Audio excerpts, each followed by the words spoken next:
Pozdrav! U ovom videu pričat ćemo o tome zašto je važno odrediti vrstu podatka koju obrađujemo. Kao što smo rekli u prethodnom videu, podatke možemo sortirati u kategorije i sukladno tome odabrati najbolju vizualizaciju. Prisjetimo se, podatke dijelimo na kvalitativne i kvantitativne. Kvalitativni se dalje dijele na nominalne i redne, a kvantitativni na diskretne i kontinuirane. Grafovi koje najčešće koristimo za vizualiziranje podataka su bar chart, line chart, odnosno area chart, histogram, scatter plot i combo chart. Ako želimo prikazati kvalitativnu vrstu podataka, a radi se o nominalnim podacima, najčešće ćemo koristiti bar chart ili histogram. Ako se radi o kontinuiranim podacima, često ćemo koristiti line, odnosno area chart. Za prikaz numeričkih podataka, ako se radi o samo jednoj numeričkoj varijabli, koristimo histogram.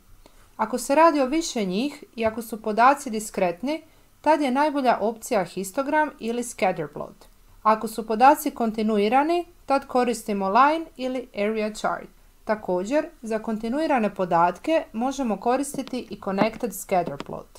Općenito, neovisno o vrsti podatka, ako želimo prikazati vezu između vrijednosti u našem setu podataka, koristimo scatterplot, bubble chart ili line chart. Ako želimo usporediti vrijednosti, koristimo pie chart za relativnu, a bar chart za preciznu usporedbu. Napomena, iako je pie chart jedan od najčešće upotrebljivanih grafova, u profesionalnom svijetu se ipak ne preporučuje njegova upotreba. Iznimka je prikaz podataka čija je suma jednaka 1, odnosno 100%. Ako želimo usporediti volumene, koristimo area chart ili bubble chart. Ako želimo prikazati trendove ili uzroke u podacima, koristimo line chart, bar chart ili scatter plot.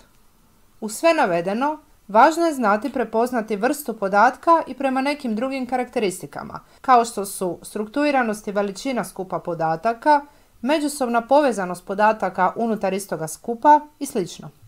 O tome više u sljedećim videima. Ćao!